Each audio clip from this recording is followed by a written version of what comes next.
High friends, আমি Shubhra. Welcome to my channel Ruptan. আজকে আপনাদের কাছে একটি অন্য রকমের ভিডিও এনে হাজির। আসলে আমার মনে হচ্ছে যে আপনারা প্রতিদিন আমার গয়নার ভিডিও দেখতে দেখতে ভীষণ বোর হয়ে গেছেন। তাই ভাবলাম আপনাদেরও একটু অন্যরকম কিছু দেখাতে হবে। আর যখনই ভাবলাম তখনই এই ব্যাগটির কথা আমার মনে পড়ল।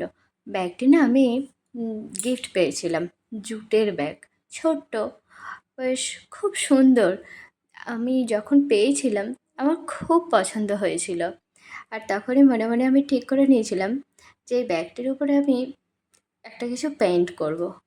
প্রথমে কি পেইন্ট করব সেটাই ভাবছিলাম।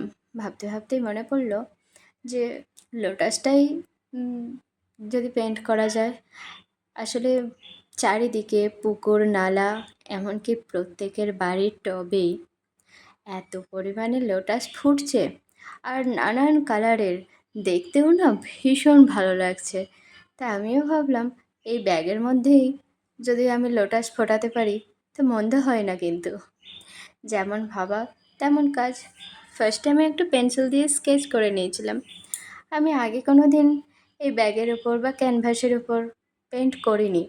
এটাই আমার ফার্স্ট কাজ, ব্যাগে পেন্ট। কেমন হয়েছে আপনারা আমাকে কমেন্ট করে জানাবেন তো। আর যদি আমার ভিডিওগুলো ভালো লাগে তাহলে অবশ্যই কিন্তু আমার চ্যানেলটা সাবস্ক্রাইব করে নেবেন।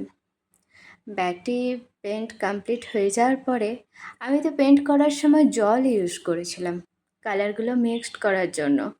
তো ভাবছিলাম ব্যাগটা একটু তো শুকাতে হবে। তারপরে দেখি আজকে না বাইরে খুব মিষ্টি রোদ উঠেছে, তাই ব্যাগটাকে আমি বাইরে বেশ কিছুক্ষণ রেখে কালারটাকে ভালো করে শুকিয়ে নিয়েছিলাম। এবং ব্যাগটি যখন শুকিয়ে গেছে তখন দেখি কালারটা কিন্তু ব্যাগটির উপরে খুব সুন্দর ফুটেছে আর খুব